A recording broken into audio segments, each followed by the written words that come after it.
Allô, allô, allô, bienvenue sur Alpha Ministries. Shalom, là où tu te trouves. Que la paix de Dieu soit ton partage. Mon nom est Ariane Kisanga.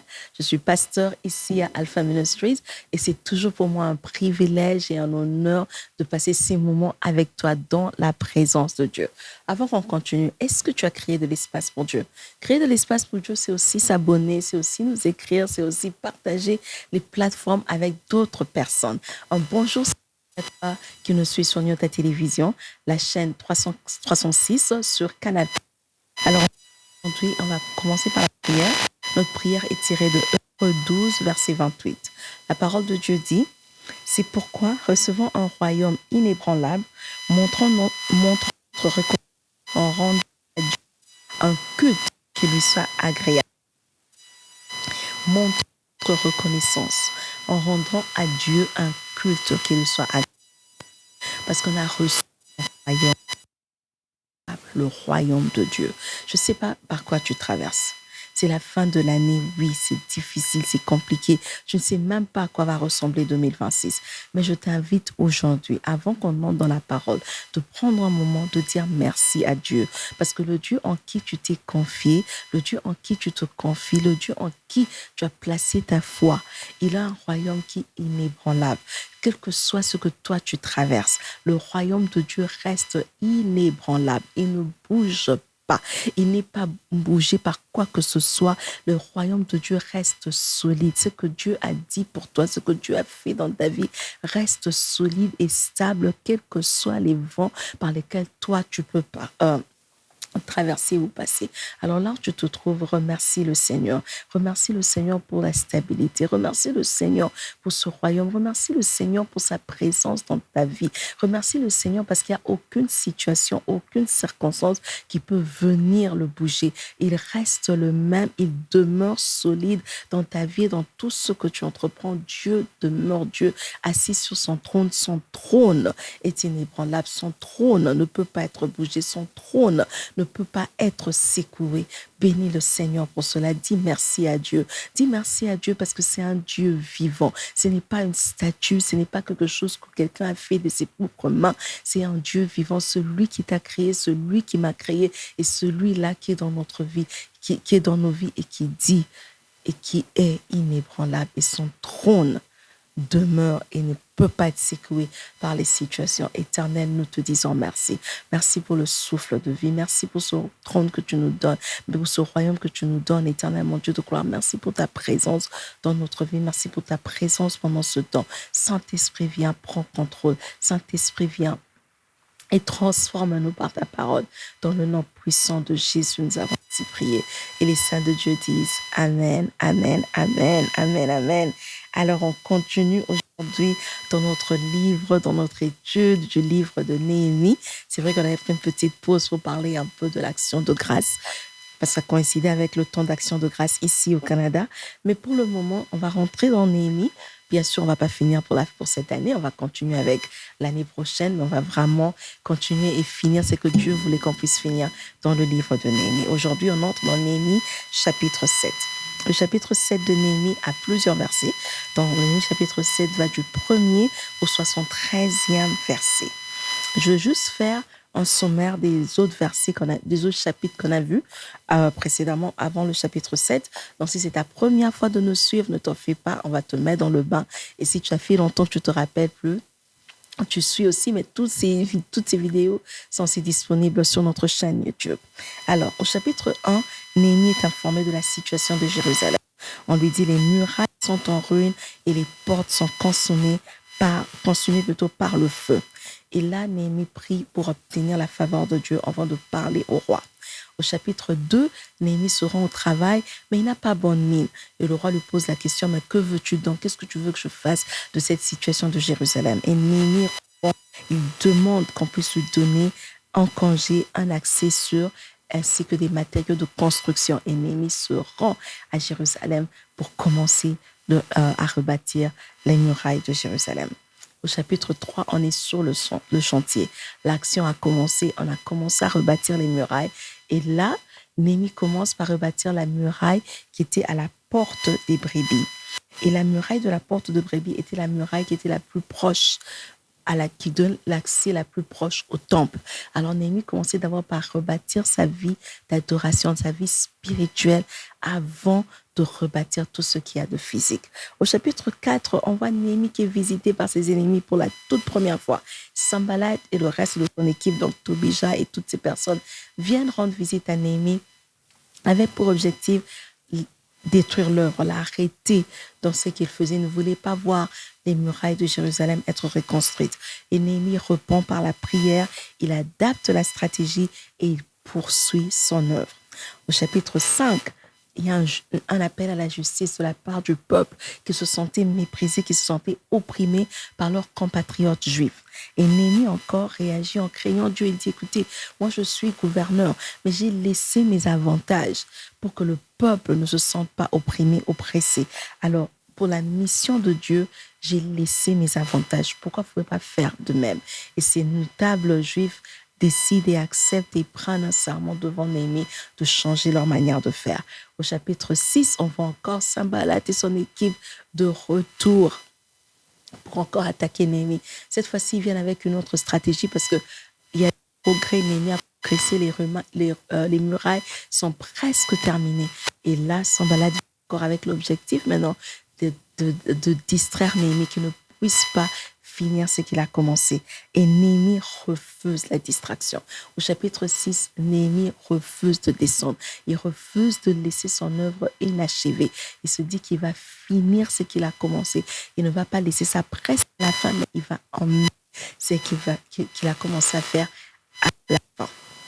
Et maintenant, aujourd'hui, on est dans le chapitre 7. Les murs ont été rebâtis, la construction est terminée. Néhémie doit passer maintenant à la prochaine étape. Et notre titre pour le chapitre 7, c'est Hanania, un modèle de caractère. Dans le chapitre 7, du verset 1 à verset 3, au verset 3 plutôt, on voit que la muraille est achevée. Les portes sont mises en place et maintenant Néhémie doit nommer les responsables. Et Néhémie doit peupler la ville. Parce que maintenant, c'est vrai qu'ils sont rentrés, mais la ville de Jérusalem n'est pas complètement ou entièrement habitée. Alors, il passe en revue la liste des exils, des personnes qui sont revenues de l'exil. Il passe en revue la liste parce qu'il veut établir, premièrement, leur identité. Qui sont ces personnes qui sont revenues avec nous? Est-ce que c'est toutes les personnes qui étaient ici avant? Ou est-ce qu'on a aussi des inconnus au milieu de nous? Et puis, il veut aussi établir le droit d'habiter à Jérusalem. Parce que chacun devrait connaître son origine et quelle était sa source. C'est vrai que tu es revenu, mais est-ce que tu avais des grands-parents qui habitaient ici? Est-ce que tu avais des ancêtres qui étaient ici? Est-ce que tu fais vraiment partie du peuple de Dieu? Et puis en troisième lieu, Néhémie passe en revue cette liste parce qu'il devrait aussi établir le droit d'exercer des fonctions. Donc pour être attribué une fonction à Jérusalem, dans le temple à l'époque, il fallait qu'on puisse être sûr de ton identité et de ta source. Mais il y a une exception qui se lève au verset 63 à 65. Parmi les sacrificateurs, on voit qu'il y a les descendants d'Abia, Akok et Barzillai. Et eux, on ne retrouve pas leur nom dans le registre de famille. On ne peut pas retrouver leur nom dans le registre de famille, alors on les considère impurs et on les met de côté. Ils n'ont pas droit à continuer à exercer leur fonction de sacrificateur parce qu'on ne sait pas de qui ils sont. On ne connaît pas leur source, on ne sait pas établir leurs origines. Alors Néhémie les met de côté jusqu'à ce que la source puisse être établie. Mais nous, en tant qu'enfants de Dieu, chaque fois que Dieu nous demande d'entreprendre une œuvre et qu'on commence une œuvre, est-ce qu'on s'assure que les personnes à qui on donne des responsabilités font aussi partie des enfants de Dieu? Est-ce qu'ils sont vraiment des chrétiens déjà convertis? Est-ce qu'on vérifie l'identité des uns des autres? Est-ce qu'on est sûr qu'on travaille tous pour la même cause et qu'on n'est pas des mercenaires autour de nous? Néhémie s'est assuré. Alors, qu'est-ce qui vient ensuite, après qu'il ait fait cette liste-là? Il a rebâti les murailles de Jérusalem. Il a passé en revue toute cette liste. Il faisait ça parce que Néhémie avait besoin, pas seulement d'une structure, mais il avait aussi besoin des personnes dignes de confiance qui allaient aider à maintenir cette structure. Néhémie n'a pas oublié qu'il a des ennemis. Néhémie n'a pas oublié, il n'a pas méprisé la présence de Sanballat, Tobija et le reste de l'équipe. Il se dit, ces gens-là peuvent revenir. Mais s'ils reviennent, c'est vrai qu'on a la structure. Mais si on n'a pas des personnes dignes de confiance, ils ne vont pas avoir peur des murs parce qu'on va les ouvrir la porte et ils vont entrer par la porte. Et Néhémie savait que pour garder Jérusalem, il avait besoin d'une sécurité physique, mais aussi une sécurité spirituelle. Et Néhémie devrait nommer des personnes pour l'aider à assurer cette sécurité. Et il a utilisé des critères bien précis pour choisir ces personnes. Mais dans son choix, il y a un nom qui se distingue. Dans le choix de Néhémie, il y a un nom qui se distingue de tous les autres. Le verset 2 de Néhémie 7 dit ceci. J'ai donné mes ordres à Hanani, mon frère, et à Hanania, chef de la citadelle de Jérusalem, homme supérieur au grand nombre par sa fidélité et par sa crainte de Dieu. Donc Néhémie établit Hanani son frère, il donne des ordres, mais il établit aussi Hanania comme gouverneur. Parce que Hanania était supérieur au grand nombre par sa fidélité et par sa crainte à Dieu. Alors, qui était Hanania et pourquoi il a eu ce poste? Hanania a été nommé gouverneur de Jérusalem par Néhémie à cause de sa fidélité et de sa crainte de Dieu, comme j'ai dit. Néhémie lui a accordé sa recommandation, si on peut le dire. Le cachet de Néhémie a accompagné Hanania.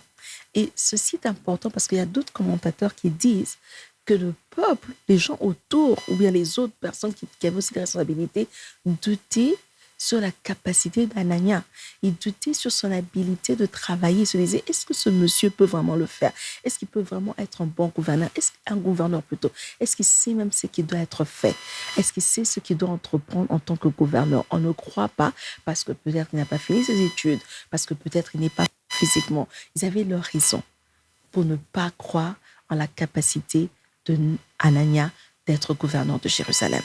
Néhémie ne se pose pas sur ça. Néhémie ne fait pas son choix sur la capacité d'Hanania. Il se réfère seulement à la fidélité d'Hanania. Il dit Hanania était un homme fidèle et dévoué à Dieu. Et c'est pour ça qu'il a été considéré digne d'occuper ce poste-là. Parce qu'on pouvait faire confiance à Hanania. Est-ce qu'on peut te faire confiance? Est-ce que toi, si on te met quelque part, on peut te faire confiance?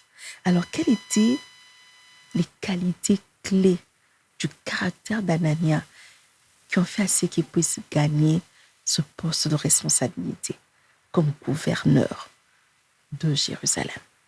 Il faut noter ici que Néhémie a nommé son frère. Oui, il a donné des ordres à son frère, mais il n'a pas laissé son frère là tout seul. Il a quand même cherché Hanania. Ça nous dit quelque chose. Peut-être Néhémie n'avait pas complètement confiance à son frère. Peut-être Néhémie connaissait bien son frère. Il avait besoin d'une personne qui était encore plus digne de confiance que son frère. Une personne qui était intègre, fidèle et qui craignait Dieu. Et cette personne a été trouvée en Hanania. La première clé du caractère d'Hanania, c'est qu'il est la fidélité. C'était un homme fidèle. Néhémie chapitre 7, verset 2. La fidélité signifie être constant et digne de confiance, même quand personne ne te regarde. Ça veut dire que quand tu as dit que tu vas faire quelque chose, on peut dormir sans te rappeler de faire la chose et on est sûr que tu feras ce que tu as dit que tu allais faire. Et Dieu, il aime ça. Parce que Dieu augmente les responsabilités aux personnes qui se montrent fidèles dans les petites choses. Comme nous dit Luc 13, verset 10.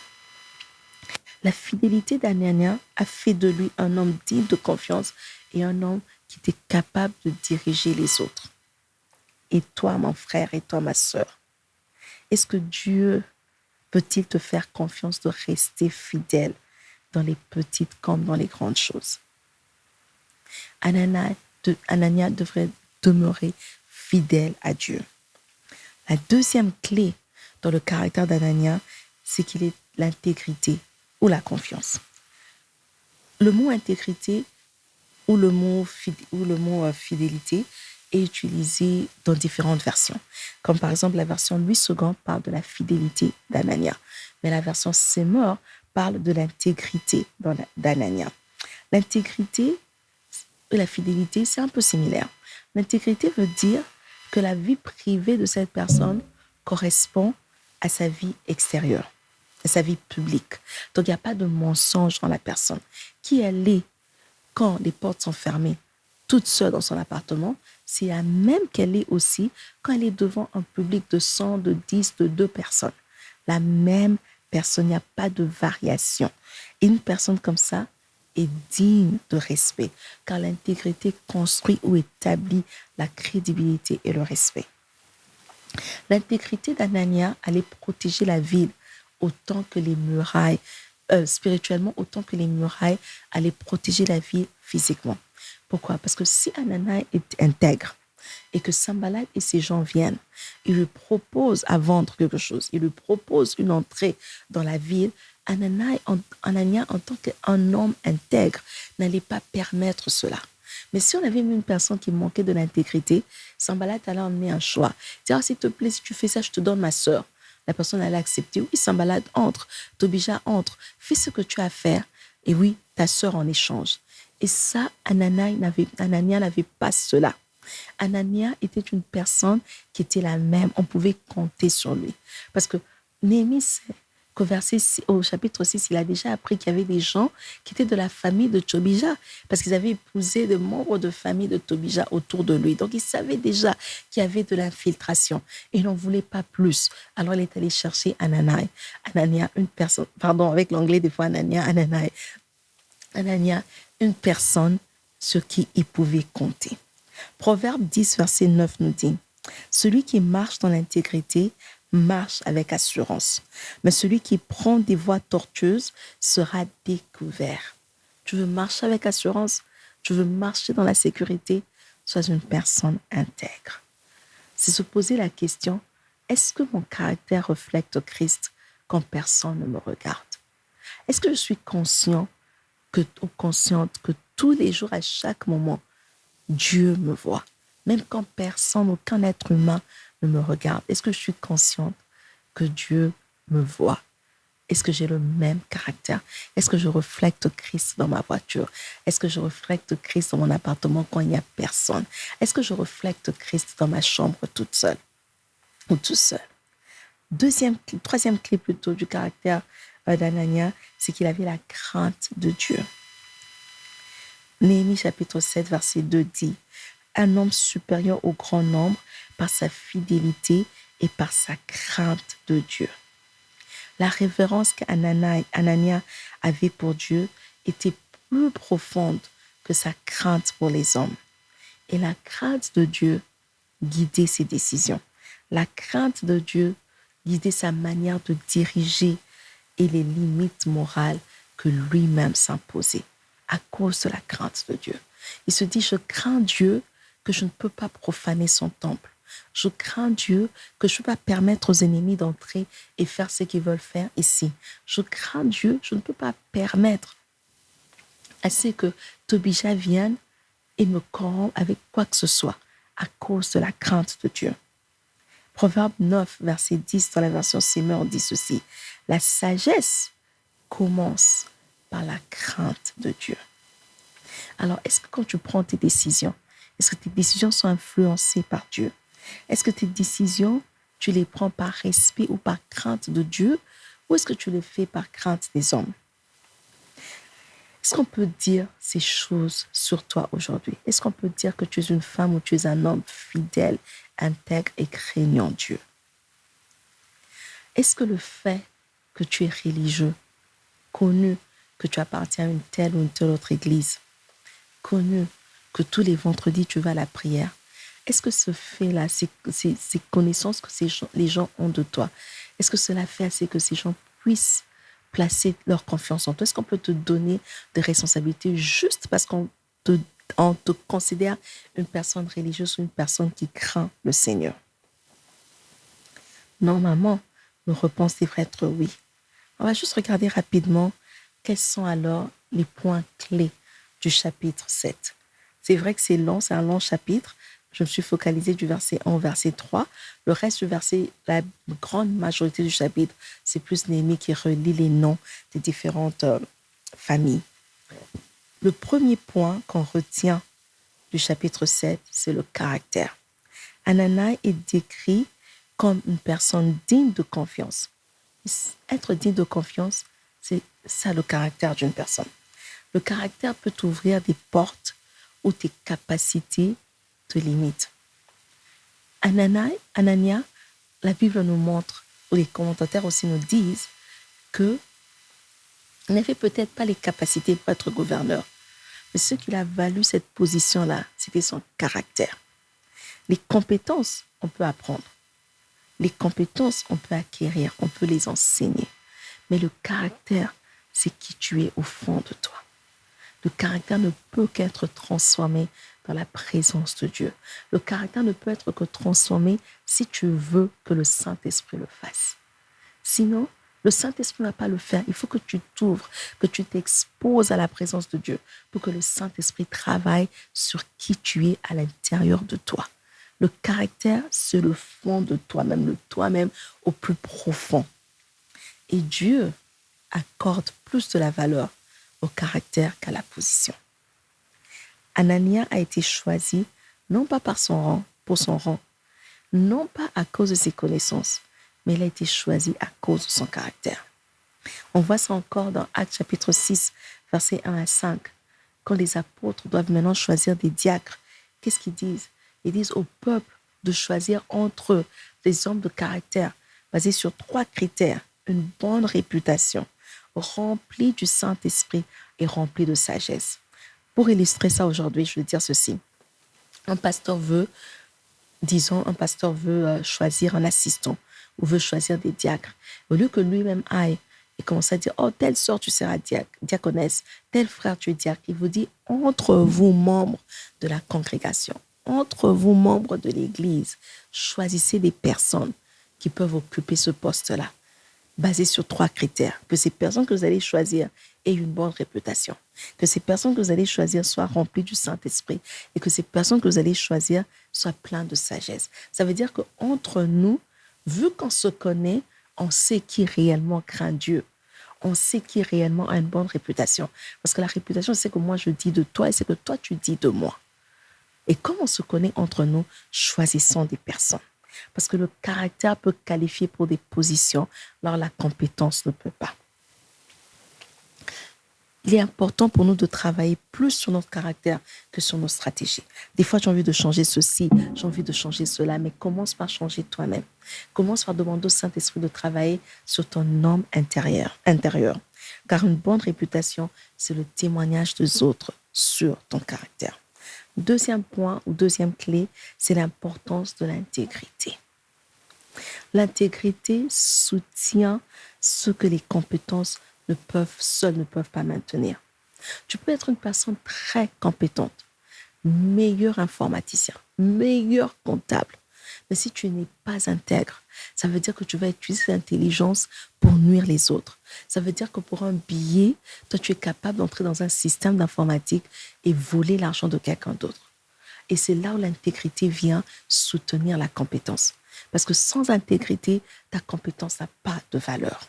Le troisième point plutôt, c'est de savoir que le leadership commence par un cœur qui craint Dieu. Juste un dernier point sur l'intégrité. Néhémie savait que s'il plaçait quelqu'un qui n'était pas intègre, même dans le mur, il y allait avoir des fissures. Alors, pour qu'il n'y ait pas de fissures dans le mur, il fallait qu'il y ait une personne intègre. Maintenant, je rentre sur la troisième et dernière clé à retenir aujourd'hui. C'est que le leadership commence par un cœur qui craint Dieu. Un bon caractère, une bonne réputation influence et stabilise la communauté. Proverbe 29, verset 2, dans la version Seymour lit, « Quand les justes deviennent nombreux, le peuple se réjouit. Mais quand les méchants dominent, le peuple gémit. » Ça veut dire ceci, en termes très simples. Quand un juste est élevé, quand un juste devient président, quand un juste devient gouverneur, vu que la personne est juste et que la personne craint Dieu, le reste du peuple vont aussi se réjouir. Parce que cette personne-là sera juste dans ses décisions. Cette personne-là sera équitable dans le partage des biens, des ressources. Mais quand c'est un méchant qui monte par là, même si c'est une personne compétente et qu'elle est méchante, quand cette personne devient président, quand cette personne devient gouverneur, le peuple va souffrir. Parce que la personne ne pourra pas être équitable dans son jugement. La personne ne pourra pas être juste et ne pourra pas partager les ressources avec tout le monde. Ce qui a fait que Anania soit considéré un modèle de caractère, c'est le fait qu'il craignait Dieu. Parce que lorsque tu crains Dieu, tu veilles sur ta marche, tu veilles sur ton caractère. Tu es la même personne en public comme en privé. Et lorsque tu t'engages à faire quelque chose, on peut te faire confiance pour accomplir cela. Je vais lire dans Proverbe 9, versets 10 à 12, et on va se mettre à prier. La parole de Dieu nous dit, « La sagesse commence par la crainte de l'Éternel, et la science des saints, c'est le discernement. Grâce à moi, la sagesse, tes jours seront multipliés, et des années seront ajoutées à ta vie. Si tu es sage, c'est toi qui en profiteras. Mais si tu es moqueur, tu en supporteras toi seul les conséquences. » La sagesse de Dieu commence par la crainte de l'Éternel. La crainte de l'Éternel, c'est sans même la sagesse. C'est le commencement de la sagesse. Et la seule personne qui peut nous aider à grandir, à être transformés, à être encore des personnes qui craignent l'Éternel un peu plus, c'est le Saint-Esprit. Alors là où tu te trouves, je veux que tu puisses prier, que tu puisses inviter le Saint-Esprit dans ta vie, que le Saint-Esprit mette un peu la lumière, qui te montre c'est où, c'est quoi qui ne va pas, qu'est-ce que tu peux changer, là où tu as besoin de transformer, là où tu as besoin de changer. En fait, qu'en 2026, que tu sois connu comme une personne intègre, qu'en fait qu'en 2026, qu'on puisse te reconnaître comme une personne qui craint le Seigneur. Saint-Esprit, sans toi, on ne pourra pas. Saint-Esprit, nous avons besoin de toi. Mes sœurs, mes frères et moi avons besoin de toi aujourd'hui. Esprit Saint, descend, éclaire-nous, montre-nous et aide-nous à grandir dans la crainte du Seigneur. Dans le nom puissant de Jésus, nous avons ainsi prié. Le peuple de Dieu dit Amen, Amen, Amen. Amen, Amen, Amen. Que Dieu te bénisse. Merci beaucoup d'avoir pris ce temps pour suivre cette émission avec Alpha Ministry. Si tu as suivi à la télé à partir de Nyota TV, Canal Plus 366, invite quelqu'un d'autre la semaine prochaine à faire de même. Si tu as suivi sur les réseaux sociaux, partage la page, aime la page, laisse-nous un commentaire, pose-nous des questions sur toutes nos plateformes et on prendra le temps, un membre de l'équipe prendra le temps de te répondre. Jusqu'à ce qu'on se voit la semaine prochaine, rappelle-toi de toujours créer de l'espace pour Dieu.